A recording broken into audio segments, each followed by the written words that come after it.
I want to begin with breaking news. Something President Trump posted on Truth Social today that is the lead story at the Wall Street Journal this morning at this hour.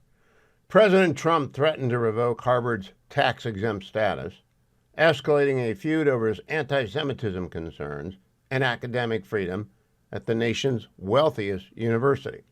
Trump wrote on social media Tuesday that Harvard's decision to resist his administration's demands to change its governance structure over campus anti-Semitism concerns could result in the loss of tax exemption. Quote, perhaps Harvard should lose its tax-exempt status and be taxed as a political entity if it keeps pushing ideological and terrorist-inspired supporting sickness, Trump wrote.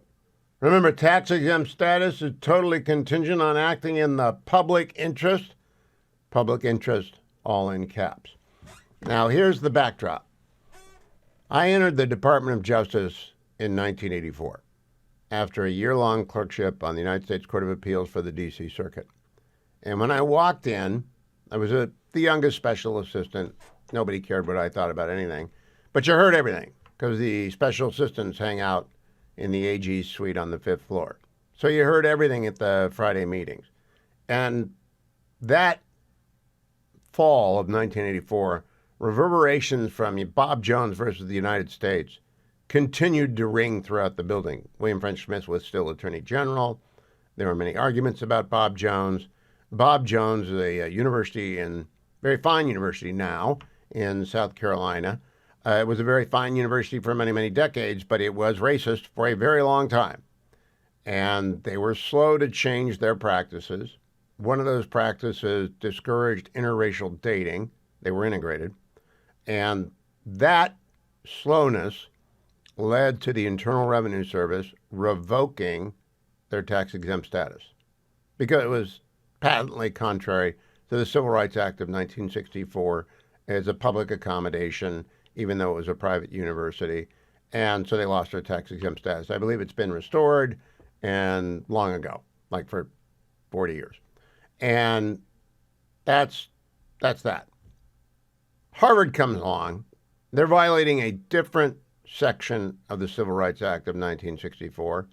They're violating Title VI. And maybe it was the same section. Again, I wasn't there for the main bout. I was clerking, and I had nothing to do with Bob Jones versus the United States. And all I can remember barely is Rex Lee talking about the aftermath. He was then the Solicitor General when I got there. And Carolyn Kuhl was a assistant attorney general or a deputy assistant attorney general, and she was involved in it. And OLC was involved in the aftermath. And I don't really remember. I just remember that it was a big deal. The tax-exempt status was lost by Bob Jones, and a lot of people were shocked. Bottom line of that ruling is, if you don't comply with the Constitution and the civil rights laws of the United States, you don't get a tax-exempt status. So Harvard has been anti-Semitic for 2 years. And I don't mean mildly. I mean overtly, blatantly. We got the film of one kid being hassled in Harvard Yard with apparently no sanctions on the people who actually assault and battery could have been brought against them. They ought to have been expelled that day. One of them was a resident advisor, was a Harvard law student, and wrist slaps. And the university is shot full of anti-Semitic theory. It is left-wing. It is just as hard to the left as Columbia. It's got $50 billion. So first, Team Trump said, you're going to lose your federal funding. And Mr. Garber, their acting president, consulted with whoever is his inner circle, contains no one with a brain, and they decided to give the proverbial international sign of water to the Trump people and said, no, academic freedom, we're on our own, you go away, we're academic freedom's in the Constitution. Well, you do have the right to freedom of expression, and you can be anti-Semitic, Harvard, if you want to be, but we don't have to give you any money, and you don't have to have tax-exempt status. Now, what I don't know, and I looked this morning, I couldn't find it, that Bob Jones case was a big case. That means there were lots of amicus briefs filed. A lot of people filed, friend of the court briefs. I got nothing to do with this case, but here's what I think. That's a feature, not a bug, of our judicial system, especially in high-profile cases. People get to declare themselves a friend of the court, whether or not they're friendly or not, and they get to file a brief. I'm wondering, I couldn't find it, did Harvard or the Ivy League or the presidents of colleges and universities, or did any of the academic organizations or faculty organizations, university professors, did they file an amicus brief back in the Bob Jones day? Did they lay a trap for themselves 40 years ago, where they pounded the table and demanded that Bob Jones lose their tax-exempt status? I don't know.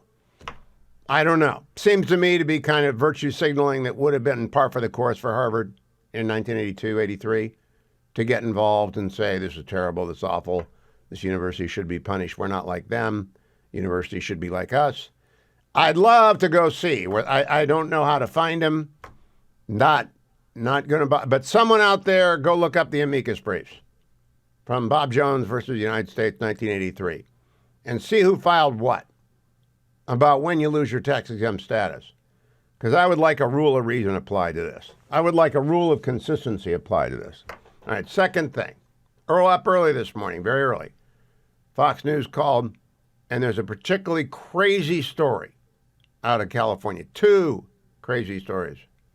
And one of them out of California, one of them out of New Mexico.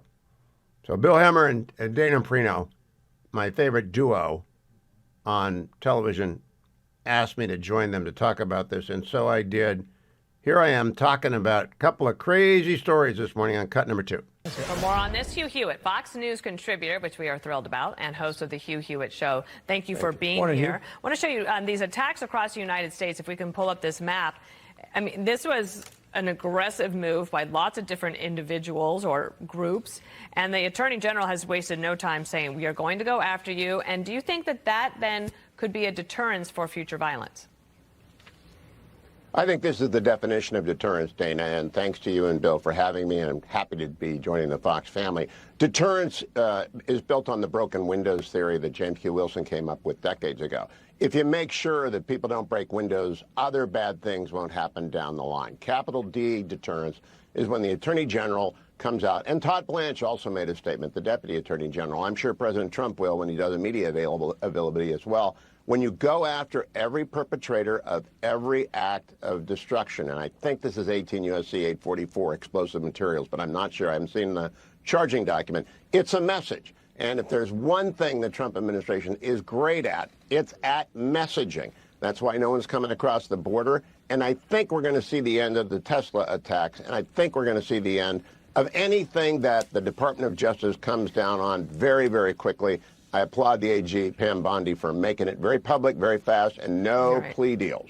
As you are coming live out of California, we teed up this story for you, Hugh. Democrats have a supermajority in Sacramento. Yet there was a proposal, possibly, to allow students to sleep in their cars. Now, I just want you to understand the numbers here, all right? Call for number 4, California average rent, $2,395 compared with the U.S. of $1,819. That factors in a lot of rural states, et cetera, so you have to consider that. Here's the number to think about, Hugh.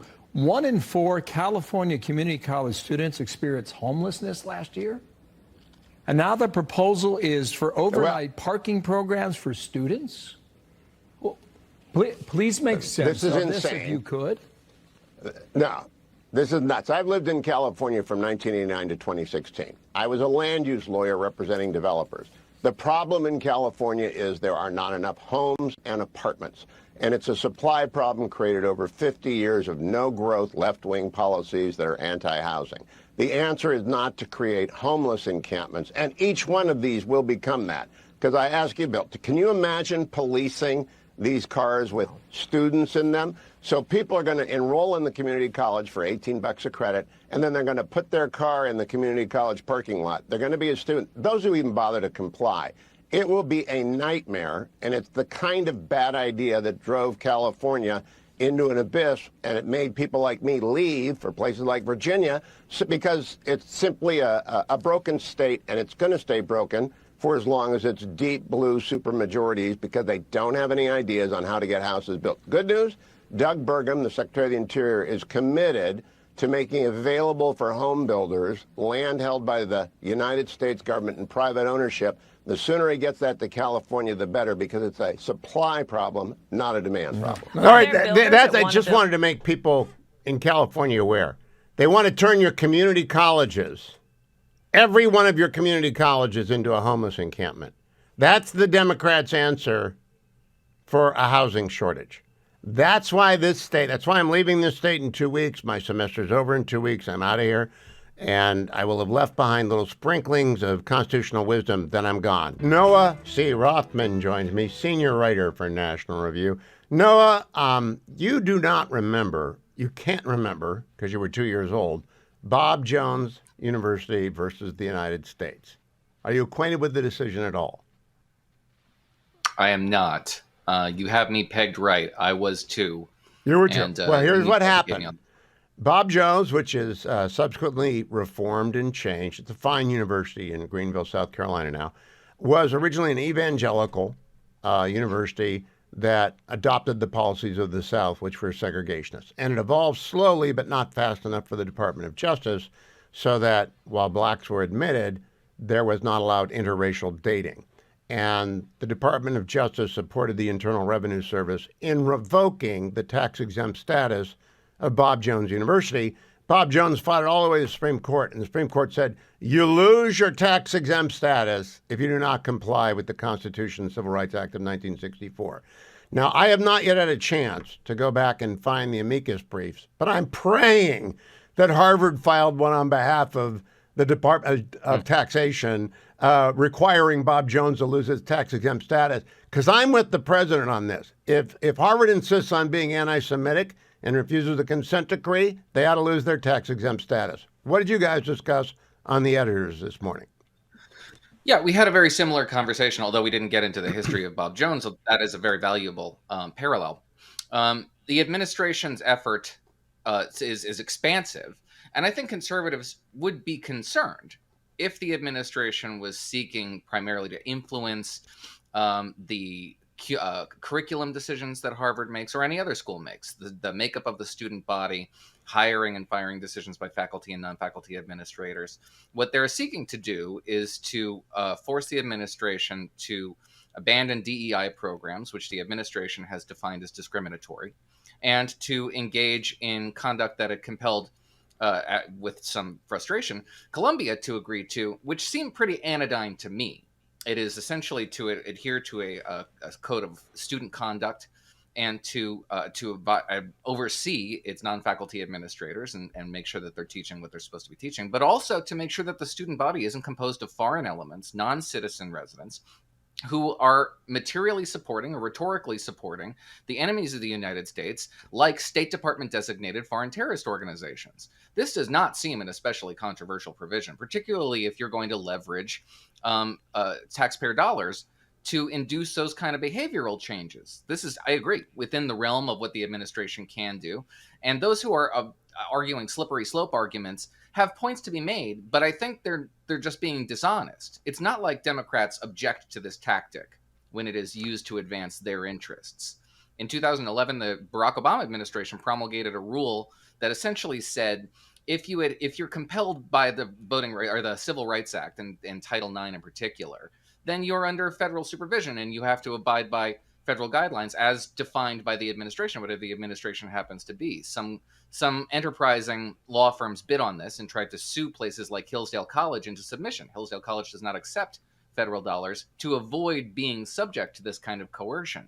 So it's not as though Democrats who are objecting to this and people in the academic world are objecting to this on the merits. They're objecting not to the tactics. They would use those tactics too. What they're objecting to is the objective, to get anti-Semitism off these campuses, to stop teaching core of equal protection for terrorism.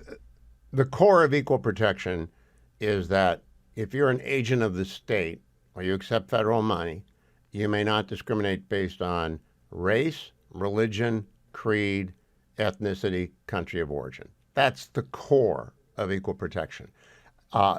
Section 6 of the 1964 Civil Rights Act obliges institutions to eradicate discrimination based upon those core protections.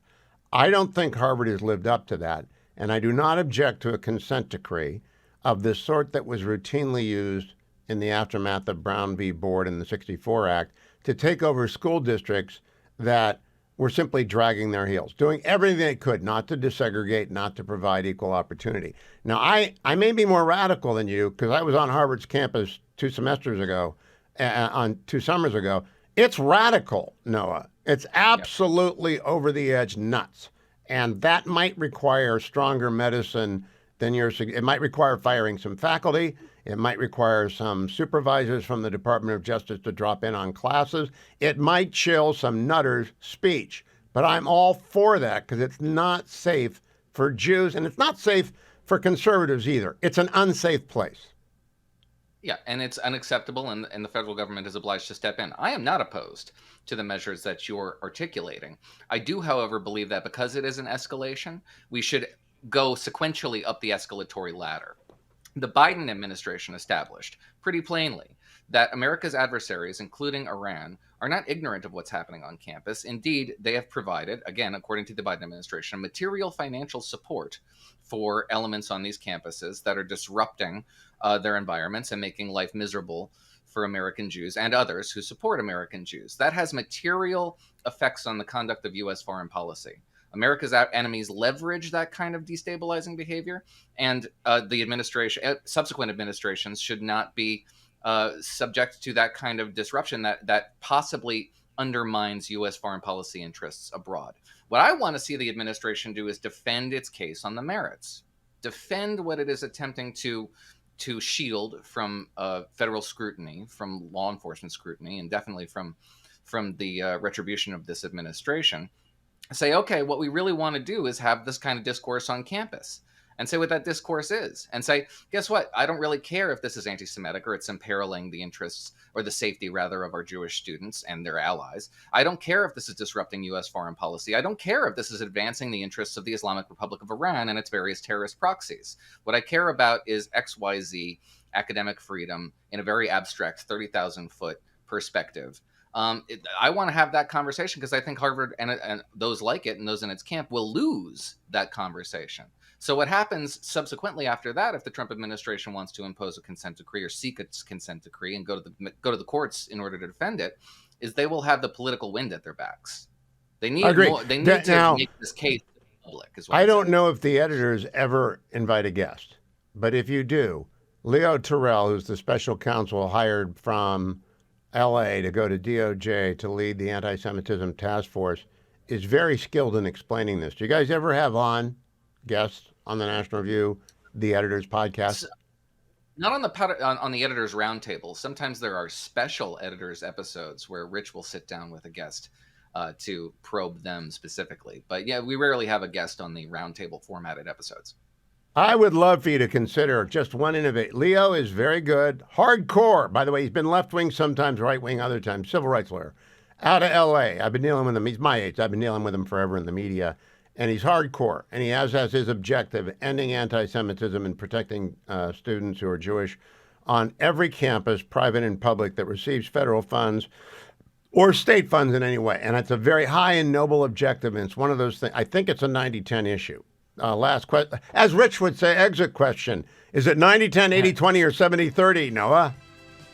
I would love to say 90-10. I think it's closer to 80-20 just because we have a significant portion of progressive activists who do not see anything to love in Zionists and Zionism's allies. But that's still 80-20 is still pretty good.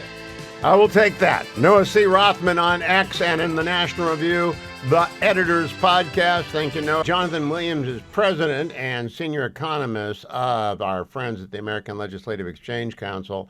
And today is tax day. That means the new edition. There is good news on tax day. The new edition of Rich States, Poor States comes out. Jonathan, you're standing next to a cardboard cutout, so we know that Utah won again. Perennial number one Utah. You know, are they ever going to be dethroned? That's a great question, Hugh. Good to be back with you. And happy tax day, if you want to call it that, now that we got that behind us again. But Utah's got an incredible economic record. We were with Governor Cox and legislative leaders today at the governor's residence outlining this new ranking for 18 years in a row now. And what they've done here, Hugh, is so special in the fact that they've done what many other states haven't, have only dreamed of doing, which is real pension reform, addressing property taxes through their truth in taxation law, becoming the first flat tax state. Before we've seen now 7 states become flat tax states in the years since. And so Utah's been a pace setter for a very long time. And the great thing about Utah is their legislative leaders like President Stuart Adams and Speaker Schultz, who are with today, they're always looking around the corner to say, how do we not just stay at number 1 this year? How do we stay at number 1 for the next decade? And I think that kind of forethought and planning has been exactly what it's taken to keeping them there now for 18 years in a row. Now, whenever I do a rich state, poor state segment, people lean in to find out where their state is. I can't do all 50. But I can do the top 10 and the bottom 10. Top 10, Utah, Tennessee, Indiana, North Carolina, North Dakota, Arizona, Idaho at 7, South Dakota at 8, Texas and Arkansas. The bottom 10, Minnesota, Maryland, Oregon, Connecticut, my lovely Maine, number 45, Illinois 46, California 47, New Jersey 48, Vermont 49, New York 50. Jonathan, 30,000 feet. What puts people in the top 10? What puts people in the bottom 10? Well, what we see consistently, and I was just in Albany, New York last week, so we've gone from worst to first in the last week here on our travels. But what we see consistently at the bottom states are states that have big government policies across the board, high taxes across the board, and then they play special favorites and pick winners and losers based on who has the best lobbyists in the state capital. And that's the approach of the bottom 10 states almost every year, where you have the top 10 states that have a very free market outlook, low taxes across the board, incentivizing entrepreneurship and small business. And it's just a much different environment of getting government out of the way of businesses and individuals versus having government be empowered to make all the decisions. Now, Jonathan, how does someone get a copy? I leave my copy in my guest room so that when anyone from out of state, it's the first thing they always look up. They always talk about it. It's fabulously sized, great graphics. Where do people get it? They can go to richstatespoorstates.org or alec.org, both places to get this. And, the great thing about richstatespoorstates.org, Hugh, is it doesn't just load this year's ranking. We've kept this a consistent time series now for 18 years where you can go back and see where your state has ranked, 10 or 15 years ago versus where it is today. And good news, I know the Buckeyes were just at the White House this week, Hugh, and, Ohio was in the bottom 5 18 years ago when we kicked off this ranking. And now top half. And so we've seen now an let incredible me turnaround speak. in a state like Ohio. Let me speak to Jonathan being from that state up north and the thumb on the scale. I have here the 2 sheets, the 2 ranking. I have Michigan at number 19 and I have Ohio at number 25th. I have economic performance, Michigan at 35th, Ohio at 37th. I detect a thumb on the scale, Jonathan Williams. Hey, you got football going for you right now, Hugh, but the economics are still okay in Michigan, and thank God we have Speaker Matt Hall there right now, holding down the fort from what Gretchen Whitmer would do to Michigan otherwise. This is indefensible. Ohio got the backpack bill passed. You're not weighting the backpack bill enough, Jonathan Williams. We talked about this, Hugh. We do want to add education freedom because, as Milton Friedman always said, the combination of education freedom and economic freedom is a beautiful thing. And now that we have 15 universal school choice states with our ALEC efforts across the board and our legislators leading the way, that's exactly what we're looking at, is that combination. And it's no surprise that Utah here, the number 1 state in America, did exactly that and have education freedom with the flat tax and all the other great policies that they have. I'm pretty sure that Michigan won't be stealing that sign from Ohio when it comes to education freedom. But Jonathan, this is a fabulous thing. How long has this been running and who came up with the idea? Because this is really a brilliant thing that alec.org does. Well, thank you. In 18 years, I was involved with it from day one, my first days at ALEC, but Art Laffer and Steve Moore, my co-authors, came to us with this idea of, why don't we just take advantage of the idea of 50 laboratories in democracy, give policymakers and people across the country a way to measure their states. It is a beautiful thing, and next year we'll get that anti-Ohio bias out of it. that pro-Michigan tilt. And other than that, everyone should read this and then give it to their state legislators. richstatespoorstates.org or alec.org. Thank you, Jonathan. I hope you are watching on the Salem News Channel, because David M. Drucker is my guest, senior writer at the Dispatch, and I want to see the look of shock on his face when I tell him about the new proposal in California. David, you grew up in California, right? Yep. And you know, we have a wonderful, or I used to live here, we had a wonderful community college system, right? Correct. Well, the new proposal in the California legislature is to allow students enrolled in community colleges to sleep in their cars because apartments are too expensive. What do you make of that, David? Well, it's certainly one way to go about the housing problem. You think they might try loosening regulations so you could build more housing, create more supply, and prices might go down. But, well, that was my might be answer on easy Fox for them. News Channel this morning. I said, this is not a demand problem. It's a supply problem. People are leaving California. But what do you think will happen to the parking lots of every community college if this goes through? Well, I think I see where you're going with this. I mean, I mean, who knows? But it's a good excuse to say, hey, man, we're just, I mean, there might be a lot of tailgating, put it that way. It might look it costs like $18 you know, or $25 to take one credit course at a community college. That's a lot cheaper than $2,500 a month. So you enroll and then you bring in a van and you've got a place to live. And probably they'll let you use the showers in the gym. It really is. California really is run by morons. And I left, you left, everyone's leaving. But boy, that's a bad one. David, let's turn to a different college. My alma mater, Harvard. I want the president to go after their tax exempt status because I remember Bob Jones University versus the United States, when the United States rightfully pulled the tax exempt status from Bob Jones University because of violations of the 1964 Civil Rights Act. I don't see any difference between Harvard and Bob Jones. Bob Jones, by the way, got it restored. They changed the offending policies. But what do you make of the all-out press on Harvard? So listen, I haven't looked at the specifics of the complaint here and the issues that the administration has. I understand the issues the administration and some Americans have with our universities and what they tolerate and what they don't tolerate. So this isn't something I've gone deep into the weeds on. What I would say as a matter of, there are two things as a matter of politics. When institutions don't police themselves, then others or other institutions or politicians will step in to police them for them. But I do think, my approach to this stuff is always you want to tread lightly because what one president does today, another president can do tomorrow, but in a way that wasn't intended or isn't preferred. And so, look, if Harvard is running afoul of federal law, then Harvard should either right the ship or suffer the consequences. But if it's a matter of trying to micromanage, ideology and what Harvard does with itself, I think any administration should tread carefully. All I want to do is go back and find, and I don't know how to access this. It's a feature, not a bug, that all sorts of people file friends of the court briefs when there's a major Supreme Court case. Bob Jones versus the United States was a big deal. I got to the DOJ after the bomb went off, and they had to revisit tax-exempt status for a bunch of different people, and there was a ruling to apply, and people were running around.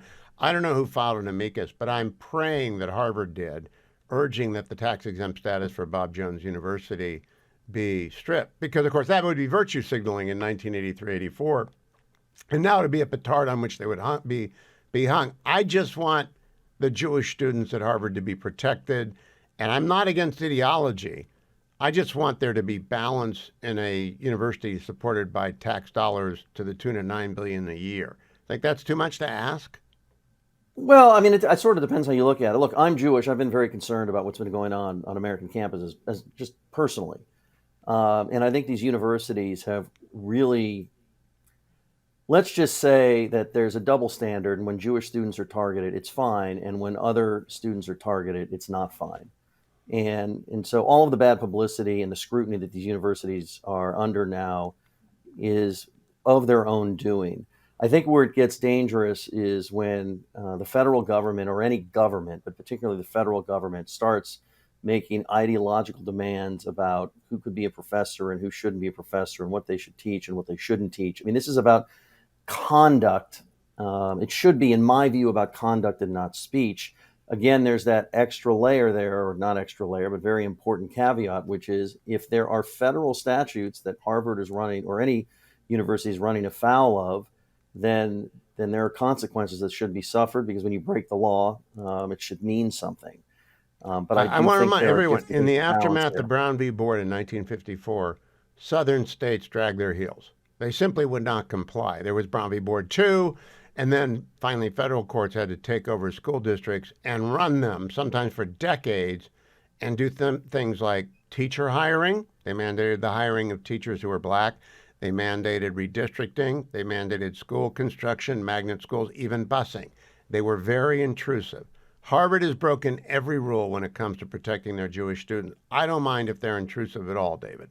I'm not worried about the next call. The 1964 Civil Rights Act is about the easiest thing in the world to comply with. Don't hate. That's all it is. Don't hate. Well, I leave the legal stuff to you, Hugh, but I would say it's not don't hate. It's don't conduct yourself as though you're hating. I went to school. I went to UCLA. I had some professors that were anti-Israel, but I never was physically endangered on campus or barred from going anywhere or threatened because I disagreed with those professors. And to me, again, the law is the law here, but to me, the larger issue is what happened since October 7th is that Jewish students were physically threatened for speaking out, physically threatened for being Jewish, and the universities turned a blind eye and let it go on. They let Jewish students be barred from certain parts of campuses because pro-Palestinian protesters refused to let them go there because they were Jewish. Yep. This, to me, is a huge deal, but I don't like UCLA. The idea of speech. That was UCLA, yeah, and that's a public Now, a lot of that was university. UCLA, and it was embarrassing. And so there ought to be another action brought against UCLA. And again, receivership is not out of the question. They don't know how to run anything. But it's a deeper problem than just, so that was the obvious explosion in the public. This is a trend Christopher Rufo has detailed in his book, America's Cultural Revolution. It's come home to roost, and I'm glad the president's doing something about it. David M. Drucker for the Dispatch. You can find him on X at David M. Drucker. Thank you, my friend. Yesterday, I got a brand new sponsor, Consumer Cellular. And I told people I was getting a nightstand phone, a second number that is for fetching Mrs. Hewitt, my kids and grandkids only, and I leave it on at night. And immediately got static from one of my pals. Well, some of us are not in the two-phone business. I said, if you're not, you are my age. That means you're in their target demo. Consumer Cellular targets people who are 50 years and older and don't use all that much data. They're not living on their phones. They're not streaming 24/7. They're not playing games. They're using 8 gigs or less a month. 2 lines for $60. 2 lines for $60. And switching from your current carrier is effortless, takes about 20 minutes. You deal with real live human beings in customer service centers in the United States, manned by people in the United States who talk to you immediately. There's exactly one choice to be made electronically. Push 1, push 2, push 3. Then you go right to a human being. And that is like the greatest selling point ever. But so is the fact 2 lines for $60. Now, how do you get this? Call 1-800-411-4454. 1-800-411-4454. Or go to consumercellular.com/Hugh. Now, it's the same great service as Big Wireless, savings without sacrificing. It's exactly as great as the service you get. Costs a fraction of that. This has a lot of technology behind it that you don't have to understand, but basically Big Cellular has been selling you a big, whopping bit of bad data for a long time. You don't need limitless data. You don't. I mean, if you're a kid and you're doing video games all day long, you need limitless data, but not if you're not a kid. And if you're over 50, the smart choice, the savings choice, the choice for people on a budget is consumer cellular. Call 1-800-411-4454 or go to consumercellular.com/Hugh. Yesterday, I talked with Admiral Mark Montgomery, retired United States Navy, and I didn't have enough time. I ran out of time, so I asked him if I could impose on him 2 days in a row when he's back. Admiral, I did not realize when we talked yesterday you had recently been to Israel and had some perspective on the fighting in Gaza. That war is very little covered. Even in the English language Israeli press, it's as though the world lost interest in what the IDF is doing. What did you find out when you were in Israel? Well, look, since the failure of the negotiations on the hostage exchange and continued ceasefire, the Israelis have really pressed in hard, and they've done what they need to do. They need to defeat and disarm Hamas. To do that, they have to enter Gaza, and they've re-entered Gaza aggressively, establishing several security corridors. I saw significant, armored vehicles, tanks, heard a lot of automatic fire, but most importantly, when I was out at Nevatim Airfield, saw a lot of large-scale munitions, and they are really taking the fight to Hamas again. People who think that, the first 16 months of the war defeated Hamas, that's just not true. They were weakened, not defeated, and the Israelis have to go back to this.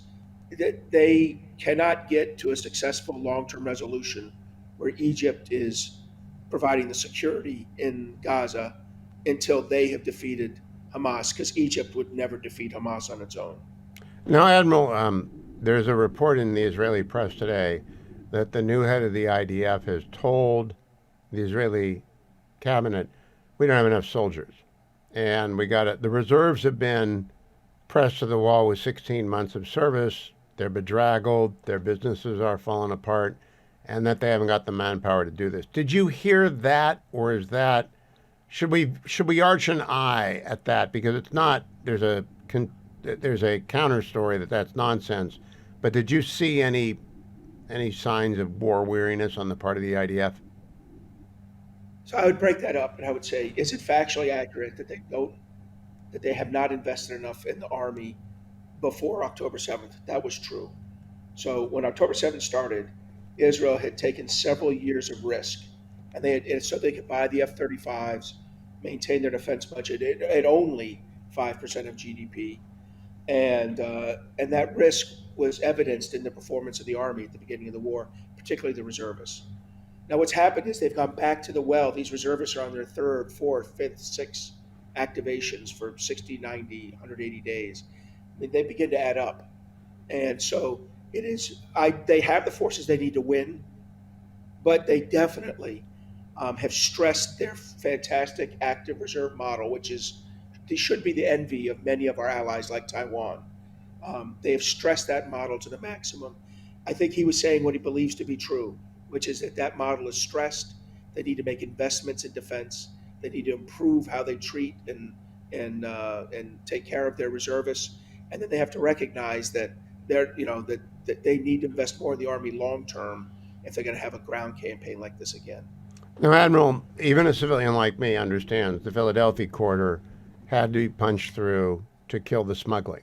And I understand the corridor, Netzarim corridor, in the middle of Gaza was done for tactical reasons so that they could strike north or south as needed. I don't understand where the Marag corridor is or what its tactical utility is. Do you have a good grip on that? So I think I'm not an expert, but it strikes me as a centralized area from which they can control different avenues. In other words, it's not really a corridor; it's like a triangle, and I think it just gives them being able to operate from there, gives them the flexibility and agility to punch Hamas in the face when they raise their head. So from my perspective, I think they need both corridors and that triangle as they do this. Look, this isn't permanent, but they're not going to do what they did in the past, I think, which is take and release. And they're going to have to take these things and hold them for some period of time while they affect their operations against Hamas. And they're going to need help from us too. Admiral, a year and a half's a long time. Do they have the tunnel system mapped, if not destroyed yet? I think they have an idea. I think their mapping's pretty close. I wouldn't say on destruction. And look, there'll be some unknown unknowns, as Don Rumsfeld said. There'll be some they don't know about. And by the way, thank you, Egypt, for not doing your job for 10 years while we paid you $1.3 billion a year in FMF, and you couldn't keep an eye on these on what was going on there. I mean, this is like building. What's gone on there is akin to like the Channel, and supposedly In Boston. Yeah. Yeah. Yeah. It's a pretty remarkable construction project for nefarious purposes, but it's still pretty remarkable. I think of that scene from The Great Escape where each prisoner would come out and put a little bit of sand on the ground from where they were digging. Where'd they put all the dirt? I mean, in theory, they'd extend Gaza, extend about another 4 miles into the sea. Yeah. If they were doing that. But they had some good help, North Koreans and Chinese, equipment and personnel. So so all our friends were there. Hugh, everyone from the axis of authoritarians is a piece of this problem, this puzzle for Israel and the United States to solve. Has this brought clarity to Israel? I'm going to mix up our geopolitical issues. When I was last in Israel, I was part of the journalist team, 6 of us traveling with a then National Security Advisor, Bolton. And one of the conversations I had was with a former senior official in the Israeli government about the fact they were doing deals with Huawei. And I said, look, you can't be dealing with the Chi-Coms. And he said, look, we gotta keep sure that we've got our eye on both sides of the globe. Has Israel thrown in with us now? Have they decided it's a bipolar world again? They 100%, they're with us on China. They have disengaged and decoupled in their trade. How China responded to October 7th was the final straw. Things were happening before then, but they've accelerated aggressively. Russia's a little different. There's a lot of Jews living in Russia, and Vladimir Putin has a habit of terrorizing people, to gain effect. So they have to be very careful with Russia. But Russia's support from Iran on with the Shaheeds and their support back to Iran on weapon systems is forcing Israel into the reckoning on that too. That's a tougher reckoning. There aren't too many Jews in China. There are a lot of Jews still in Russia, and Putin is a stone cold killer. So they have to be. Well, yeah, what he did on Easter was butcher scores of children with missiles the day after Witkoff was there. That's the middle finger to President Trump, if you ask me. Let me ask you about Iran and Russia. Is Russia giving Iran S-400s that are any better than the ones that Israel took out the last time? So we'll have to see what they get. So you're right.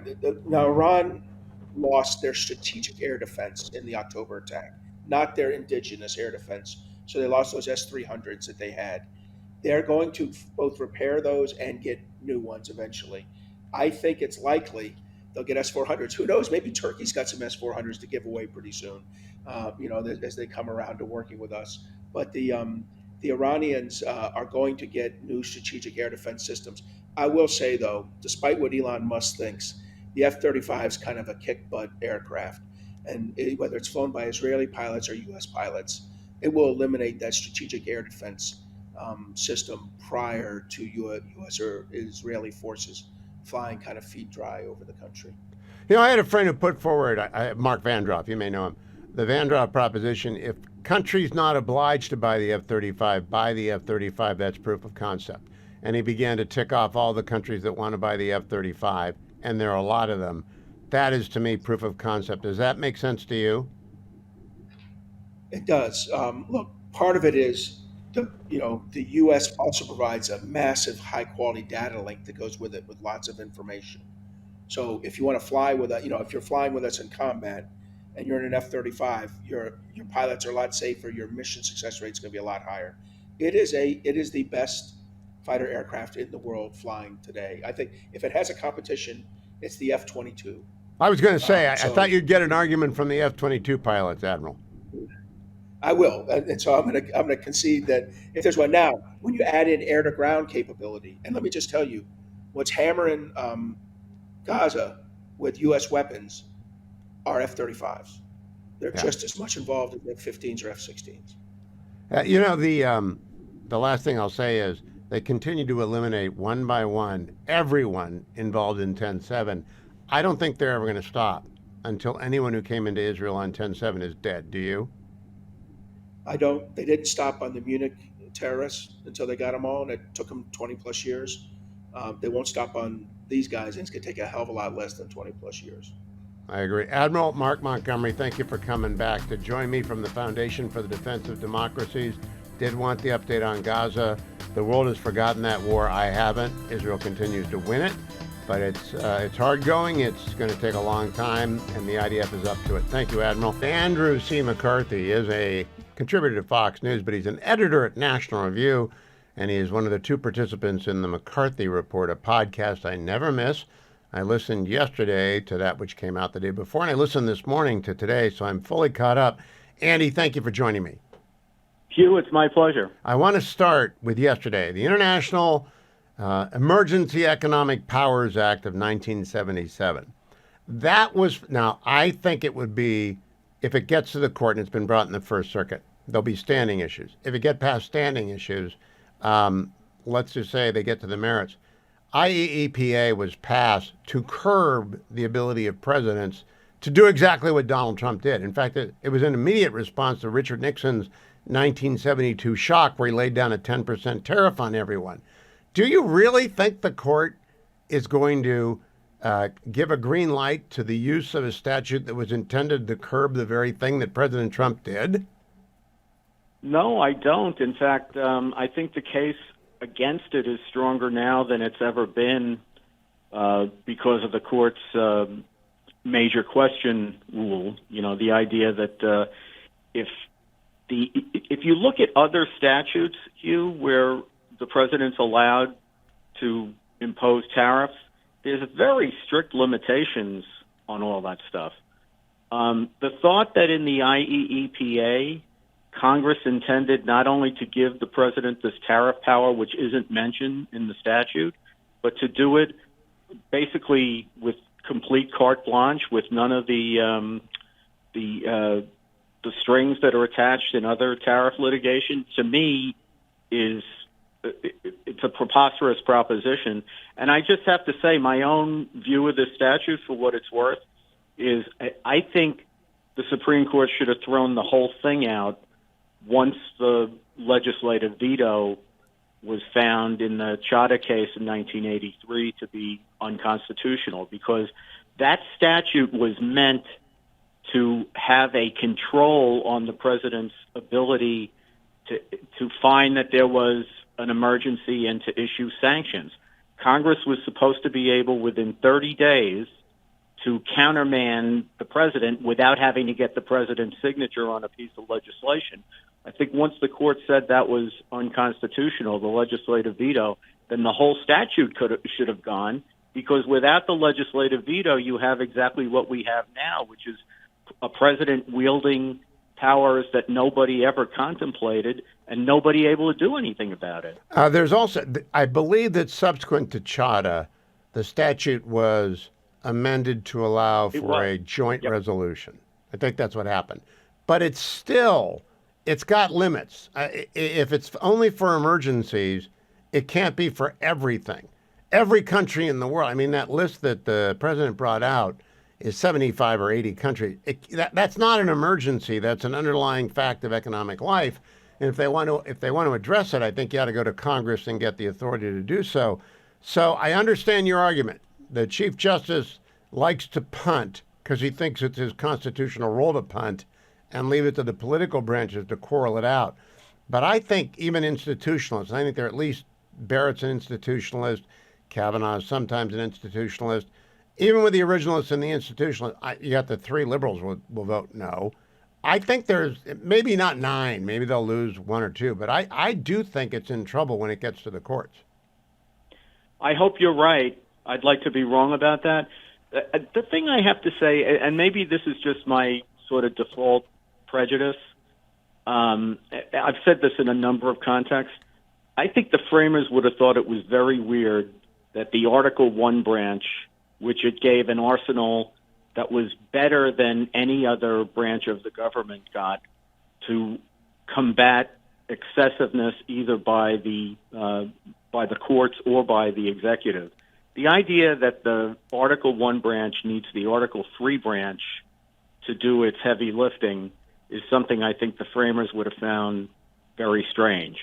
And for someone like Roberts, who has a lot of influence on the court, to have twice now in the last 4 or 6 weeks, whatever it is, a proposal made to include in legislation a control by Congress withdrawing some of this emergency power that the president has, and to have the Republicans in Congress not let that be voted on.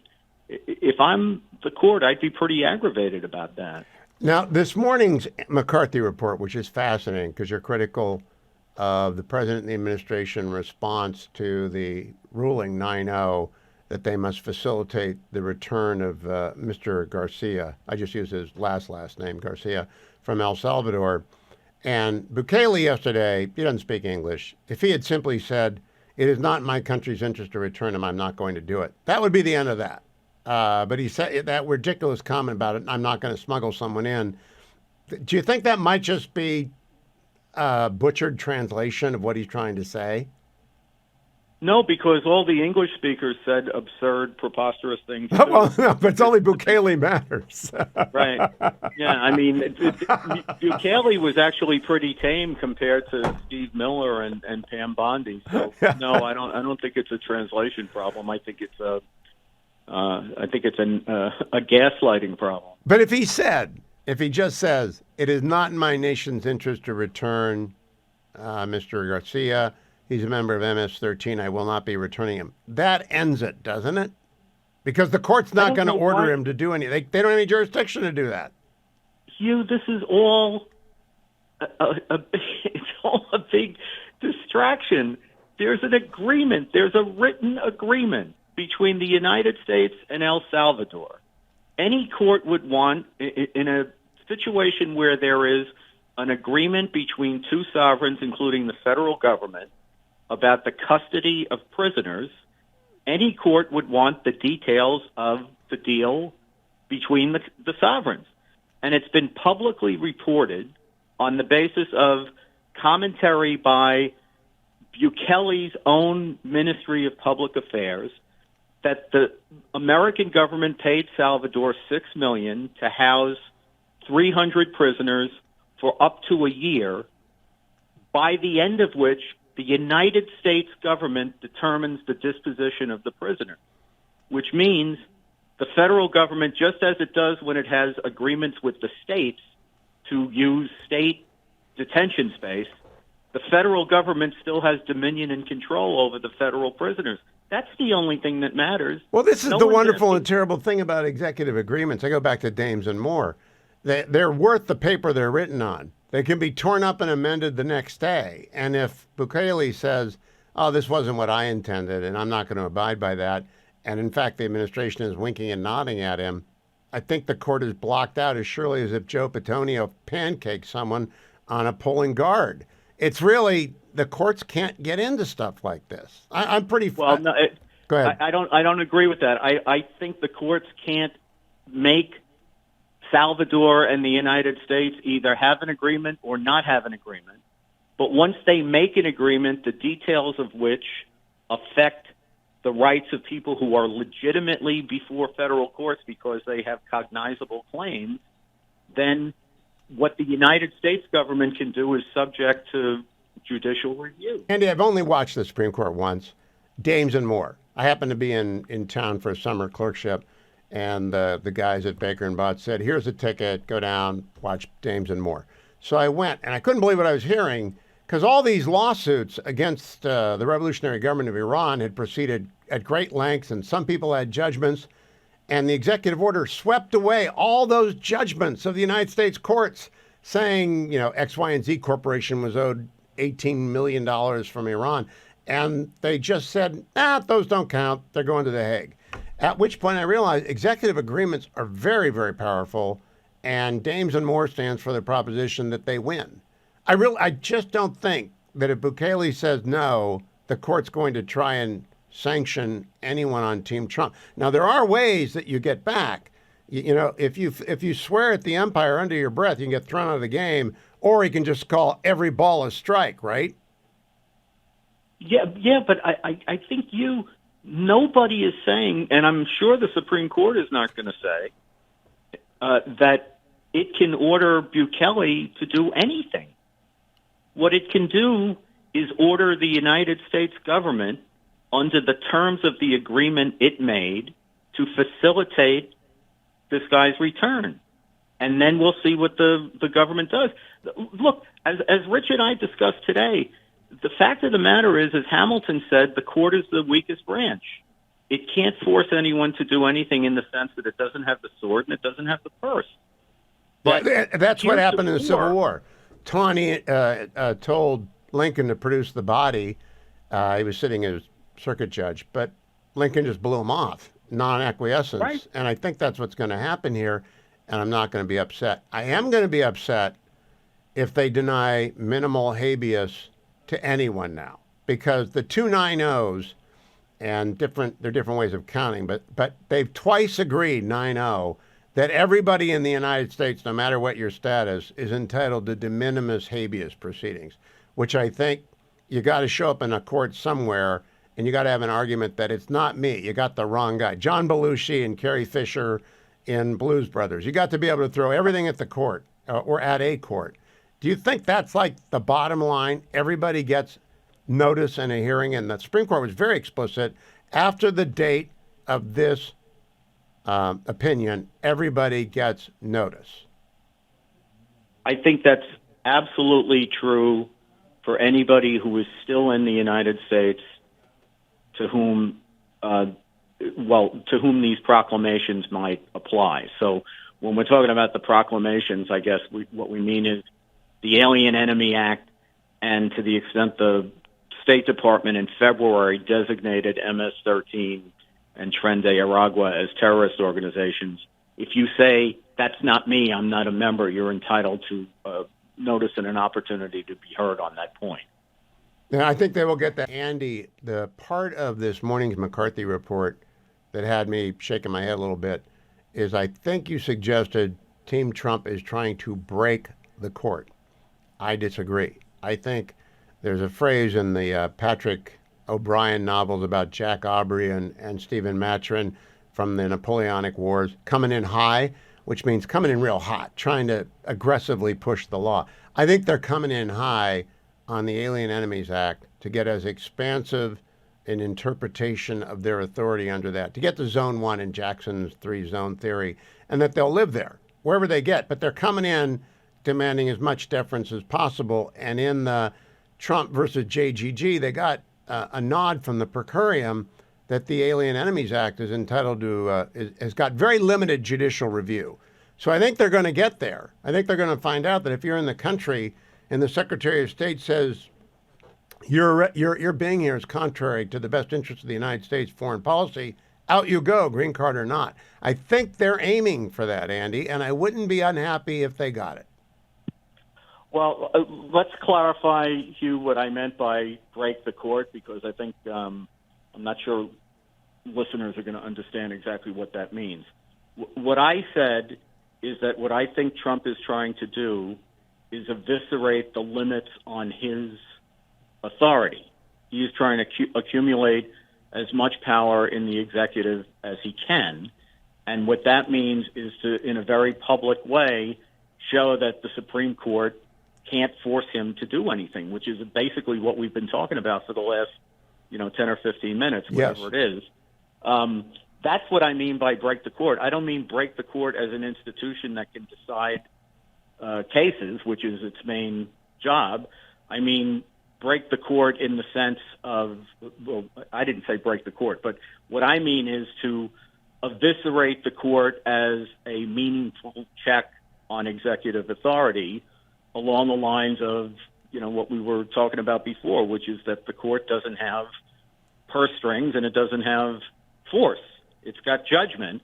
And if its judgment is not going to move players in the system because they don't feel they'll pay a political price for blowing off what the Supreme Court says, then the Supreme Court has done as a limit on executive power. But That's they what are I not mean. blowing them out. Mr.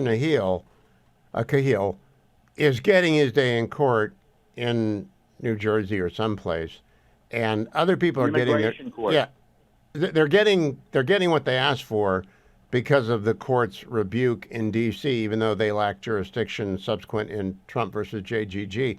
I think that message is received, but I still think they're going to push every envelope to see how much they can get. And after you let 20 million people and overwhelm the system into the country by not enforcing the law, doing that doesn't bother me. And I'm a rule of law guy. I think the EPA is unconstitutional as applied, but I don't think using the immigration authorities to the maximum extent as are legal, meaning minimum habeas.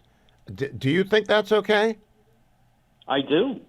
Look, I was a You're a prosecutor. immigration hardliner before these guys were. And I think that, along those lines, I think Judge Boasberg was right in the sense that the administration is foolish to rely on the Alien Enemies Act, because I think they're going to get more judicial review on the underpinnings of that than I think you do. The court talked about the Ludecky case written by Justice Frankfurter in around 1950 or so, I think it was 1948, where he basically said, we can review the underpinnings of this act. Like, is there a war? And by extension, they'll be able to say, is there an invasion or is there a predatory incursion? What Judge Boasberg said is, look, you've already designated these two organizations as terrorist organizations. The courts aren't going to look behind that. The only issue on what you and I agree is limited habeas review is, am I a member of Tren de Aragua? Am I a member of MS-13? The court is not going to review whether the State Department was right in saying that those were terrorist organizations. Now, an even broader, the AEA, I think the ruling in Trump versus JGG was extremely limited judicial review of the AEA.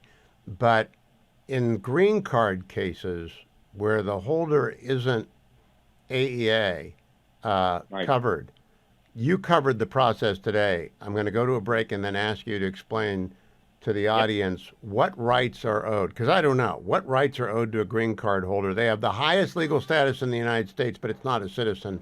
What rights, if we want to throw you out, do they have? This I know nothing about, and Andy knows a lot about because he dealt with a lot of people in the United States on permanent residence who happen to be terrorists. And they have a set of rights that was added to by the Supreme Court in the terrorism cases of the aughts. Andy, what do we owe people who've got a green card? So it really depends on the context. If you go back to the Cold War, especially the middle of the century, cases like Eisentrager, which is probably I don't know 1953 or so, what the Supreme Court says is the alien improves his lot in terms of rights on a sliding scale as he integrates further and further into our society. And what that really means is as you go, the lowest part of the scale is an illegal alien who's here, right? But if you get someone who's here on a tourist visa, and that becomes a student visa or a work visa, and then you comply with the conditions to get a status adjustment up to lawful permanent resident alien, as you go along that scale, in many contexts, you improve your array of due process rights to the point where a lawful permanent resident in many instances, for example, tax law and securities law, is considered a U.S. person. There's almost no daylight between their rights and the rights and obligations, and those of the citizen.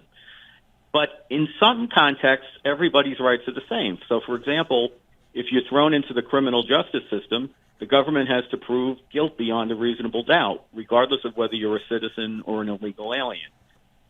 So that's basically what it depends on is the context. And here, what we're talking about is statutorily, the Congress has endowed the Secretary of State with the authority to boot aliens out of the country regardless of what class they are in, if they engage in criminal activity, if they associate with terrorist activity, or if in the judgment of the Secretary of State, the person's presence and activities in the United States are detrimental to American foreign policy interests. And then the Secretary can kick you out even if you've engaged in what's basically protected, what would be First Amendment protected speech or association if it was engaged in by an American citizen. Does that standard apply outside of AEA designated groups? Yes, it's any Wow. any alien. It's a separate category. It's called foreign policy in the immigration law. But what it says is that any alien can be booted out of the country on these grounds. But the Attorney General, the Secretary of State, if it's going to be based on activity that an American would have a First Amendment defense against in a criminal case or another kind of proceeding, the Secretary of State has to personally file something with the court that says, I have looked at this and I've personally decided that this person's presence here is detrimental to U.S. national security. Okay, get the auto pen out. I'm lying. I'm sure Marco will do his best to look at all thousands. It's a shot across the bow of everyone. Andy, you're younger than I am, so you weren't at the DOJ in 1984, I don't believe. Were you? I was, yeah. That's when I started. All right. Do you remember that? I started there in 1984.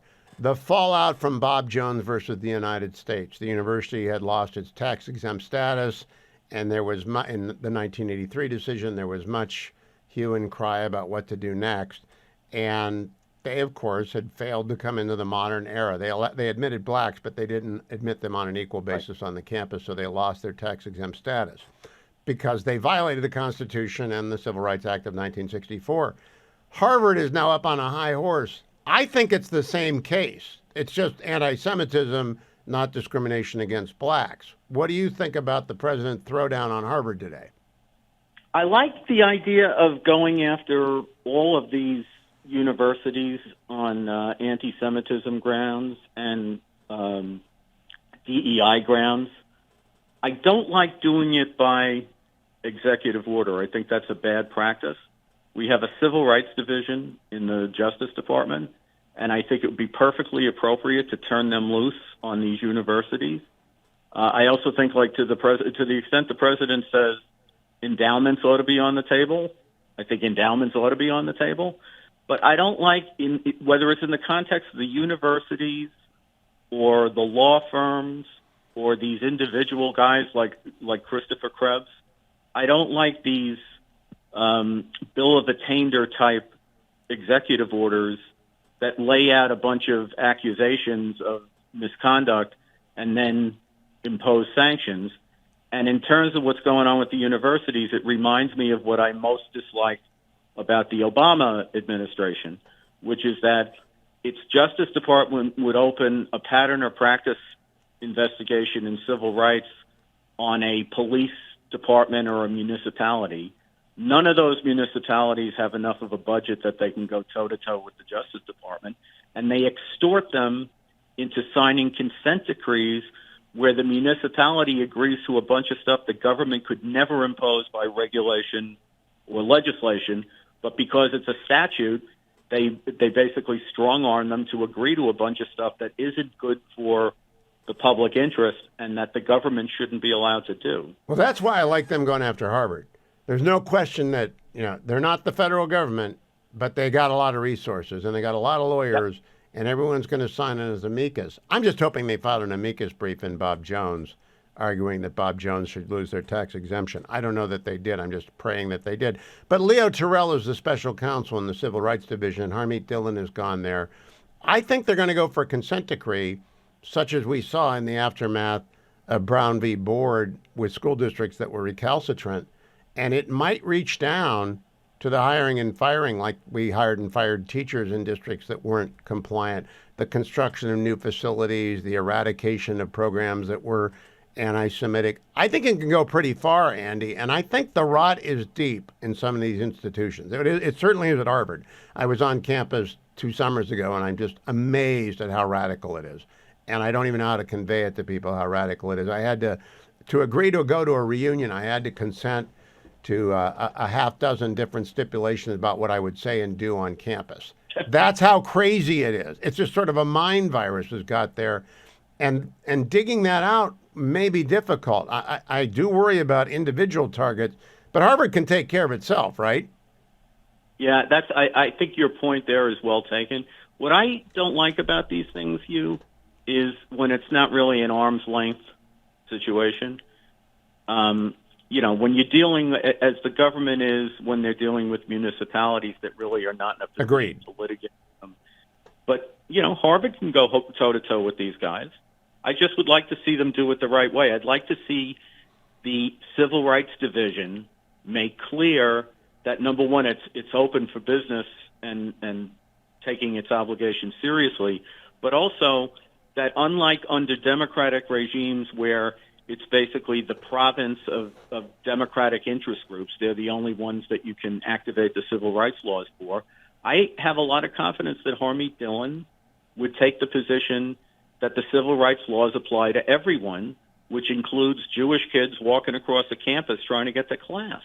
Yeah, and I think a consent decree does not offend me because it's not an assault on the First Amendment. It's not assault on anything. It's the upholding of the Civil Rights Act of 1964 with regards to Jews. And we wouldn't even think twice if it was some recalcitrant backwoods tiny college in the middle of nowhere that was refusing to admit Muslim students. We'd come down on them like a ton of bricks and everyone would applaud. But if Harvard is not doing anything, I can't get out of my mind, Andy, and I'll leave you with this, get your comment on it.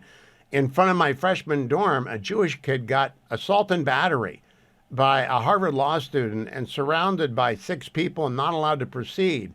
That's prima facie evidence of a poisoned environment. I can't get it out of my mind.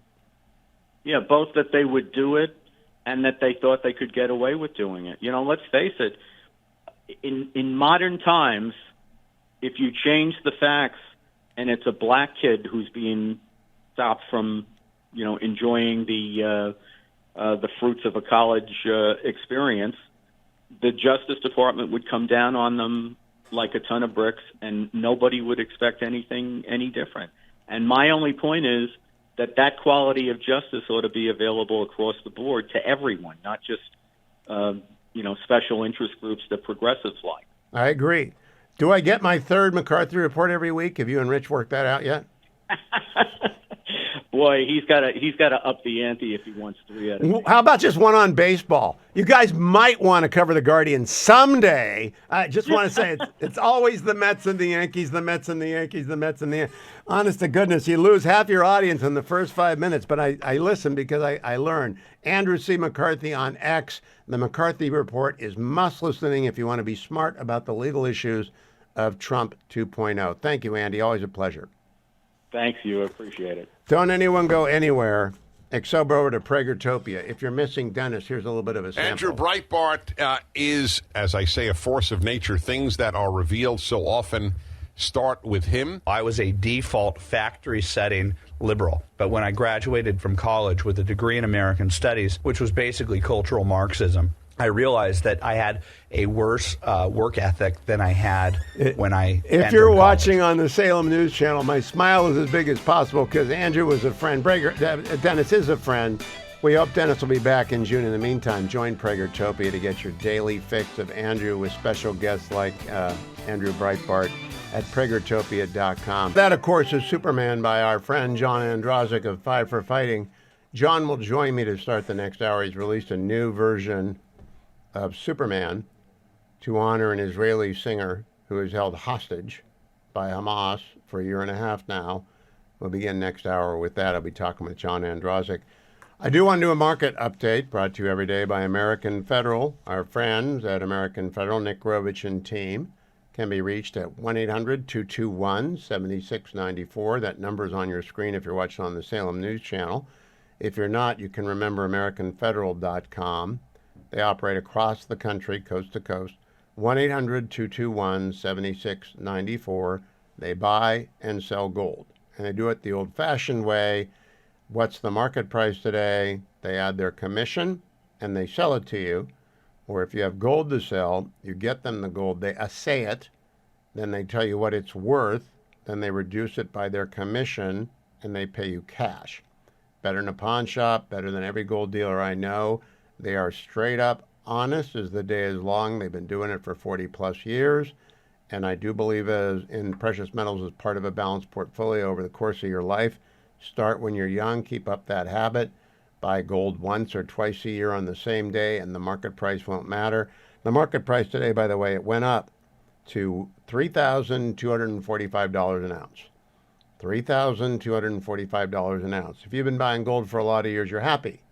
And if you haven't been buying gold for a lot of years, you're saying, I wish I had listened to Hugh and done it on a dollar cost averaging basis. But you can always start now. You're probably not that old. The rest of the market was down. The Dow was off 0.38, the S&P down 0.17, the NASDAQ barely moved, down 0.05, but gold at $3,245.40. Call Nick Grovich at American Federal, 1-800-221-7694. You know, I always like you to listen or watch as you prefer, but if you have a chance right now to turn on the Salem News Channel on Pluto TV or on your YouTube, wherever, you're going to watch the video that we are about to play for you, because my guest is John Androsik, singer-songwriter and friend extraordinaire. There he is. John and I were just talking on Friday night last about how much I admired the fact that he would use his gifts for good causes like freedom in Ukraine and freeing the hostages.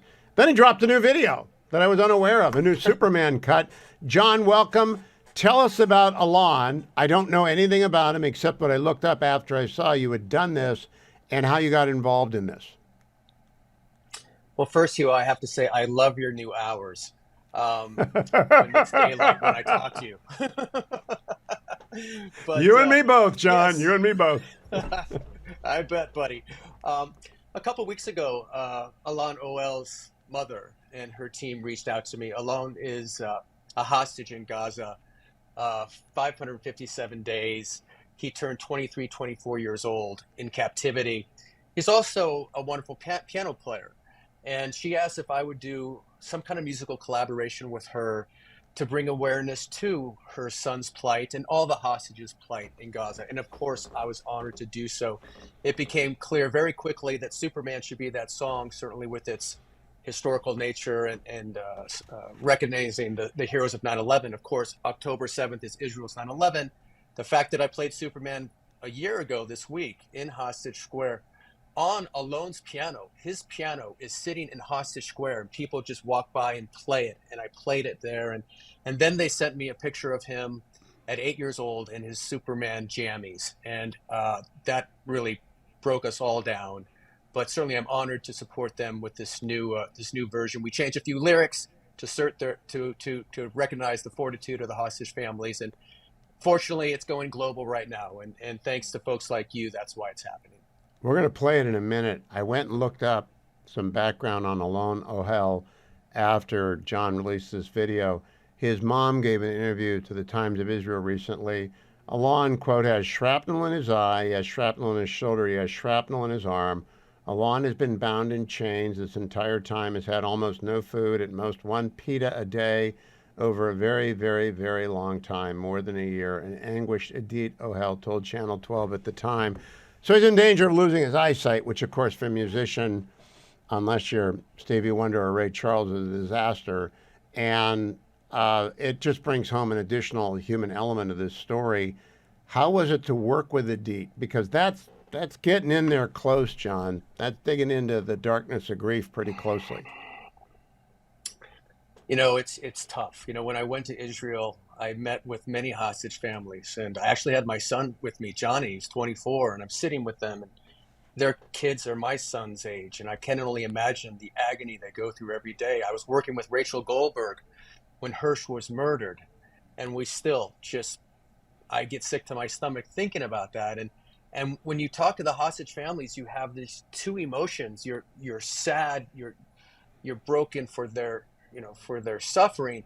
You're also infuriated and you're angry that it's an outrage of humanity that here we are 557 days with these people in captivity. It just makes you so angry. So you try to talk to them with optimism and respect, and you know, you certainly don't ask them how they are, because you know how they are. But I'll tell you, I've never seen people who have more spiritual fortitude and perseverance than these hostage families. They are superhuman.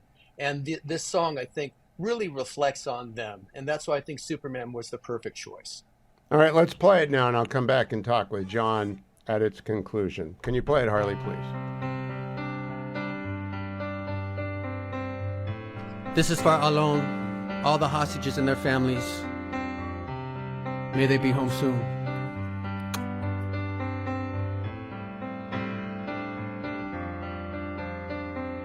I can't stand to fly. I'm not that naive. I'm just out to find the better part of me. I'm more than a bird, I'm more than a plane, more than some pretty face beside a train. And it's not easy to be me. Wish that I could cry, fall upon my knees, find a way to fly to a home I will soon see. It may sound absurd, don't be naive.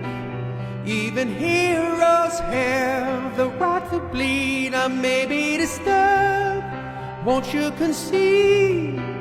Even heroes have the right to dream, and it's not easy to be me. Up and away, away from me. Now it's alright, you can all sleep sound tonight. I'm not crazy or anything. I can't stand to fly. I'm not that naive. Men weren't meant to ride with clouds between their knees. I'm only a man in a funny red sheet, digging for kryptonite on this one-way street. Only a man, a funny red sheet, looking for special things inside of me, inside of me, inside of me, inside of me, inside of me. I'm only a man in a funny red sheet, only a man looking for a dream, only a man in a funny red sheet. It's not easy.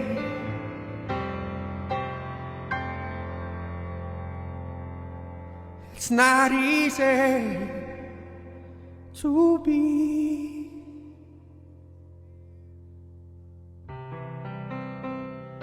me.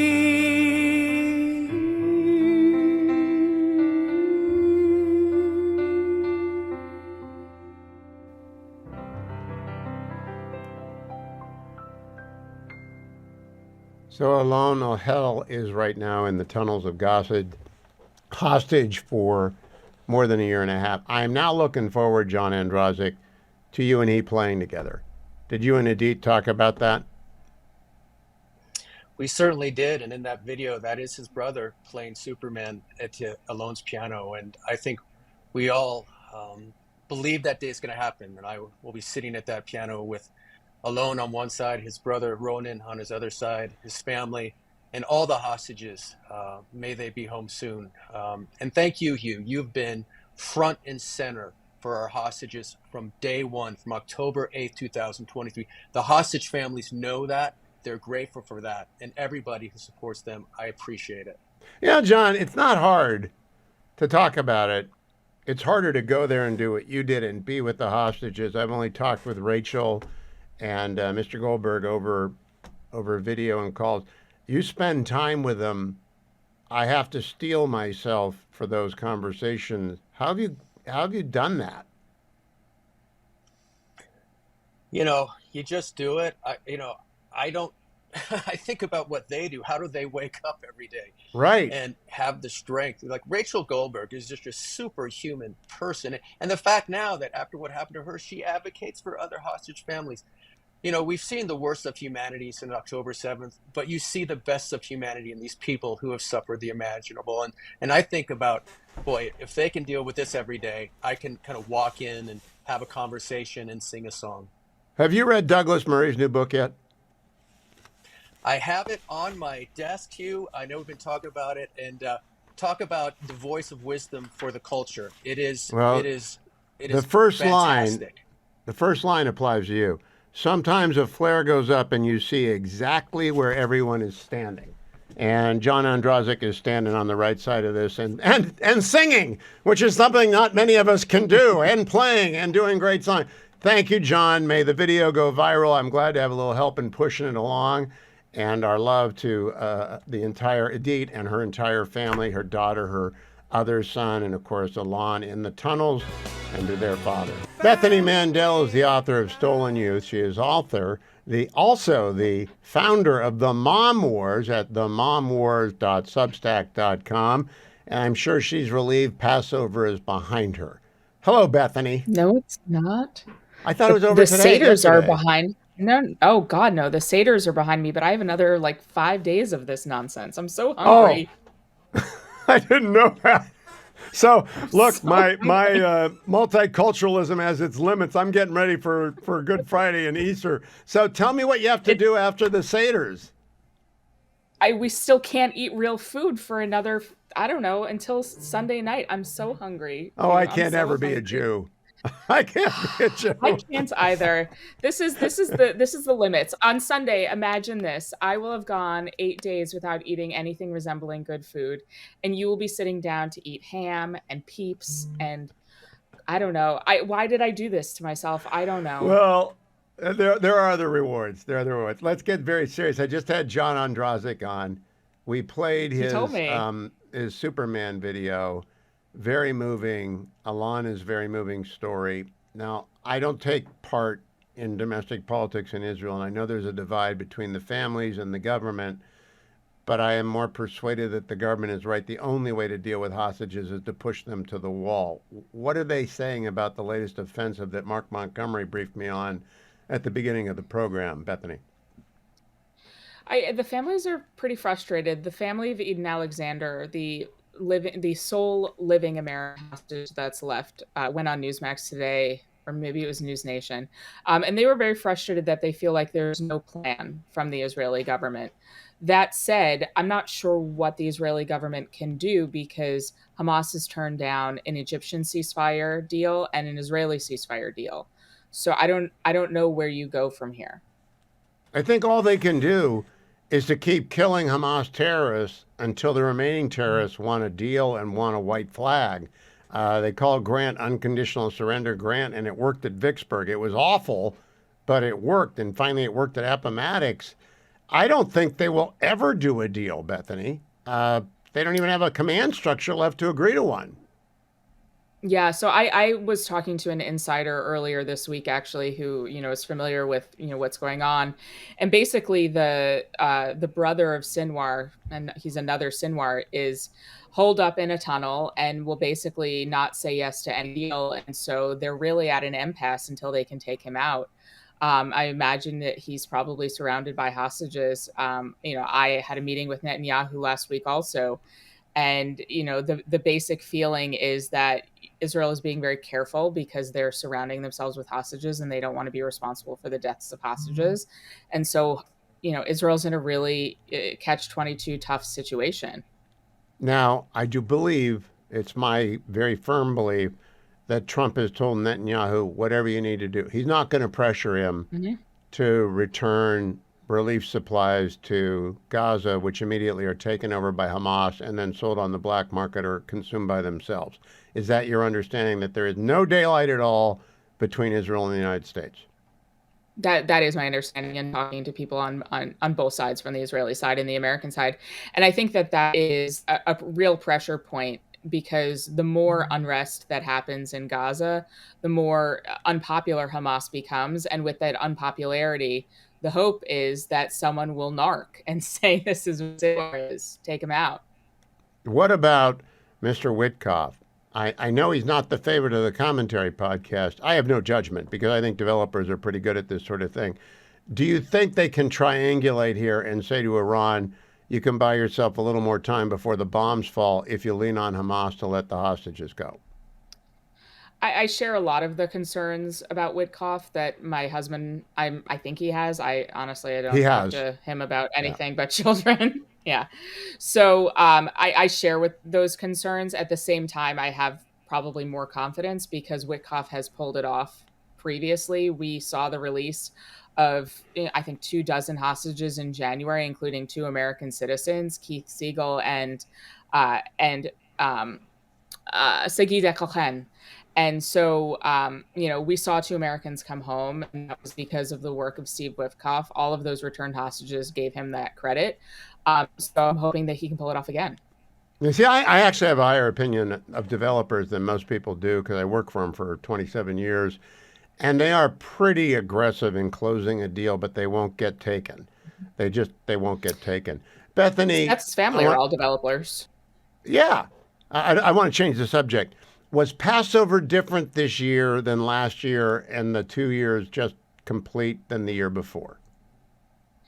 There was a point during the Seder when we had, adults over that, we hit a point in the Seder and it says, they always rise up to try to destroy us and we will be victorious. And that hit differently this year. It hit differently last year. I mean, honestly, last year was very difficult knowing how many hostages were being held in captivity. And this year, there's still 59 being held, 21 to 24 of whom are presumed to still be alive. And we had a photo of them, next to the table so that we could sort of keep them in mind and keep them in heart. But it's difficult, celebrating our freedom when there are fellow Jews and a fellow American who do not have that luxury.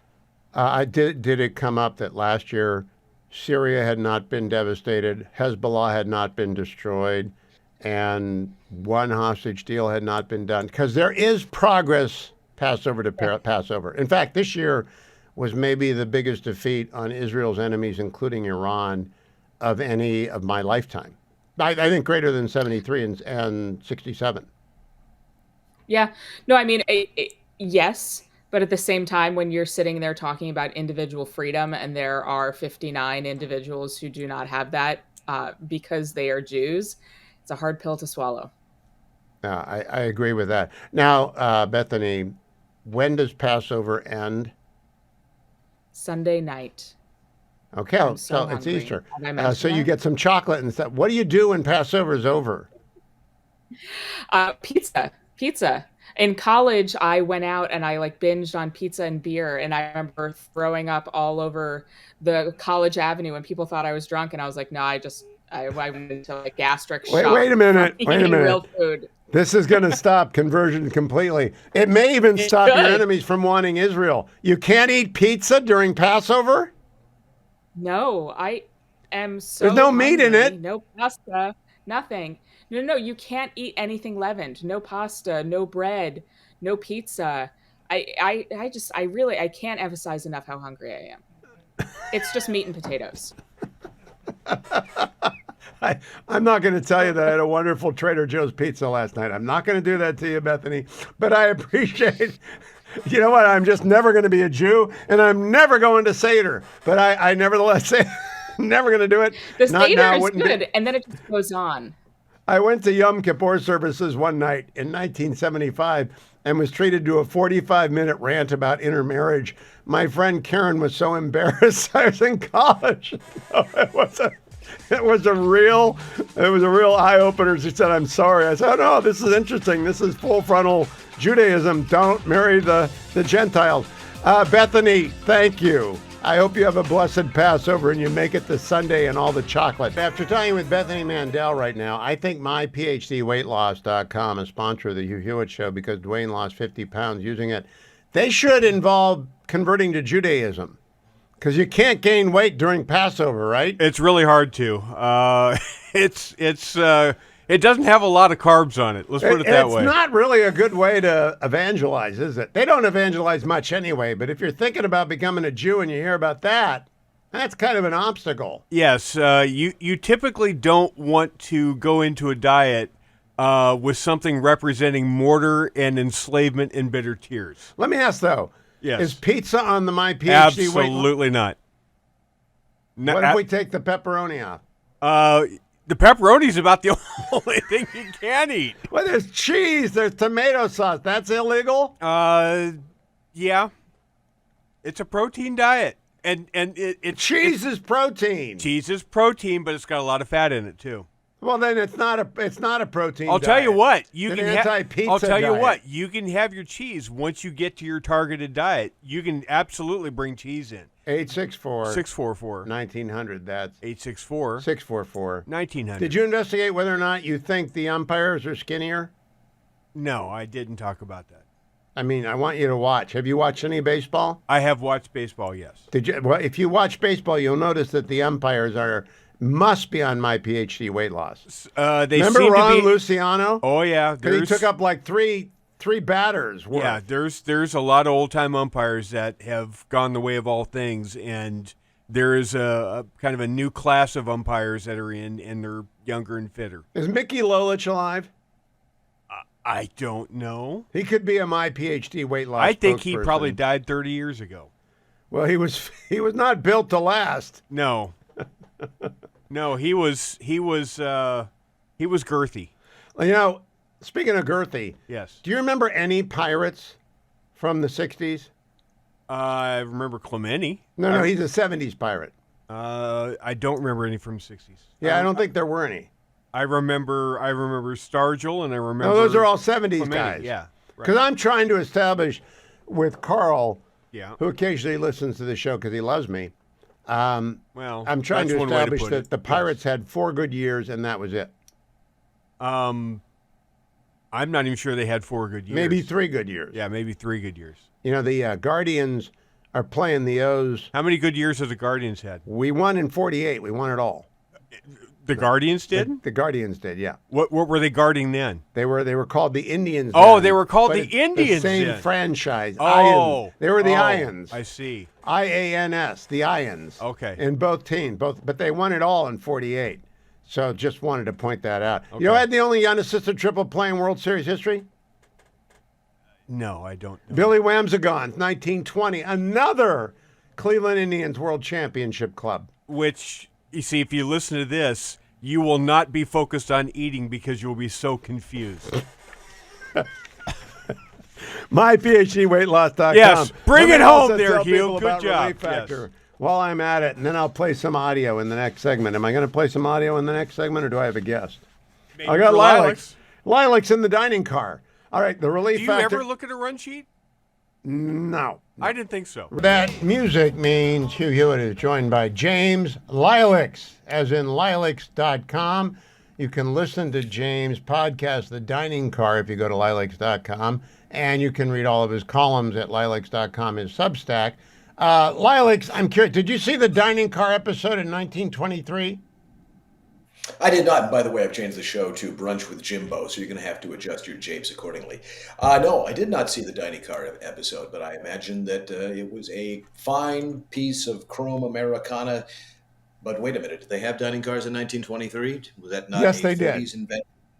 Yes, Okay. they did, but I'm not going to go further. I It did not involved see- a very upper crust English couple and a brazen refugee, and it was a very nice scene. Unfortunately, everyone ended up, spoiler alert, dead. Lilacs, I want to turn to a public policy problem. How many homeless people do you have in the Twin Cities? It's an interesting question. Don't know the number exactly, but our paper just ran a story about how they seem to have disappeared. The encampments, which used to pester some neighborhoods, have vanished. They're around here somewhere. Some people are talking that maybe it's a seasonal migration. An early spring may have sent them to warmer climes, perhaps. I don't know. But the number is there. It varies, but it's not as bad as you have in San Francisco. Well, we have a new idea. And you're a public policy expert as well as a humorist, so I wanted to run this past you. Last year, Long Beach Community College which has 40,000 students, discovered that there were 70 students sleeping in their car. So the president of Long Beach State Community College decided they would allow students to sleep in their cars on campus and give them access to the shower and bathroom facilities on campus. That's a bad idea, but of course in California, bad ideas explode like mushrooms in the dark. So now we have a new law that's passed the Assembly to allow every community college in California to allow their students to sleep in their cars on campus. How do you think that's going to go, James? I've had roommates where it actually would be preferable to curl up in the trunk. At college, when I got there many years ago, I was too early for the dorm, so I slept in my car, which was an AMC Pacer. Had a big glass window in the back of it that I couldn't. So every morning I would be awakened by the blaring sun, and the hot sun focused through the glass to wake me up. Third-degree burns some of the mornings, but in other words, it was fine. I don't think it's a very good idea at all. No, it's going to be taken eventually. Once the word gets out, you'll have lots of people sleeping in their cars, and they'll say, "Oh, I'm a community college student," and then they won't be able to do anything. You know, a one credit course at a community college costs like $25. So if you're a homeless person in California, you're going to enroll at any community college you can find for $25, and then get a car and move it to the parking lot and never move again. Well, given that there doesn't seem to be much of a problem with people sleeping rough now anyways, how is this going to change? I can't see anybody saying, well, I'm going to take that one credit for $25, but do I want to study 1984 by George Orwell, or do I want to study the rise of serial music in Vienna in 1904? I don't know. Decisions. They'll just sleep in their cars and nobody's going to bother them. The big mistake that Long Beach State made is that they told people about it. Okay, yeah, right. That's the problem. If you've got a problem and you've fixed it, don't tell anyone how you fixed it. Or other people will want to do it, and they won't do it with the care that you did. And it went from, he's already experienced the demand rise at Long Beach. Imagine anywhere, like LA City College, in the middle of LA, or Santa Monica City College. These are places where all the Minnesotans come. Yes, I'm sure that they are. It's the same as we see in all these other cities that are run by, I don't know which party it is, it'll come to mind. The idea that you can legislate all the little details around this and somehow fix the problem, as opposed to just sort of a vast, overbroad idea of how to approach it. Listen to the old Dragnet radio shows in the 50s. Guys will talk constantly about being run out of town on a vag beef. And a vag beef was a vagrancy beef. They would just find somebody sleeping on a bench and run him out of town on a vag beef, preferably tapping a nightstick probably in their palm. That seemed to work for a while until for some reason it was stopped. Tapping came up yesterday in the Oval Office. President Trump said about the Iranians that they appear to be tapping with us. Care to translate? I don't know that. I don't know that at all. That may be some State Department lingo that he's absorbed and wants to try it out. Everybody loves when they get a new word and a new term. Tapping with us, I don't know either, unless he is referring, perhaps, to the idea of somebody who's pretending to be blind and walking about with a cane and moving it for them in order to feel out exactly what the obstacles to the path might be. I'm pretty sure that's a better guess. My guess was tap dancing, meaning that they're dancing around and not really serious about coming to. Well, let's hope that's not what it is, because if he says that we are breaking with the Iranians when he actually means we are break dancing with the Iranians, and it could be taken a completely different way. I thought we were enjoying we're breaking. He says we're breaking with us. It's use all the. He also said bombs will fall. That's hard to actually distinguish and elaborate, right? Bombs will fall means bombs will fall. Right, will fall. And, you could just say that he is describing the inevitable effect on gravity when the release mechanisms are activated. Bombs will glide. Bombs will fall. Bombs will stop falling. Bombs will penetrate to a certain distance of a certain kind. Bombs will release fuel-air explosive in a great area if they are of a daisy cutter or a Moab function. So, yes, bombs will Let's fall. Get ahead of the story. Do you expect bombs will indeed fall? I have been expecting bombs to fall on the Iranian regime about their nuclear program for probably 2 decades now. And I'm of the opinion that nothing will happen until I'm shown otherwise. Now, a day and a half of sustained kinetic activity could probably focus the mind and destroy what they've got. But no, I don't expect that bombs will fall. Would Trump's reputation suffer a blow if he, having threatened it, retreated from doing so? Well, I don't know how the threat was made, and I don't know what context it was made in. I mean, if bombs will fall for this reason on this time, if this doesn't happen, is the sort of red line drawing that they generally tend to avoid. He's done that. You have to trust me on that. He's done that here. Yeah. Okay. Well, will his reputation suffer amongst those who already despise him? No. Will his reputation suffer amongst those who think he's taking a harder line on Iran than Biden did? I don't know. But like I said, so much can kicking, decades of can kicking. I think everybody's inured to nothing happening. And by the way, I think it will.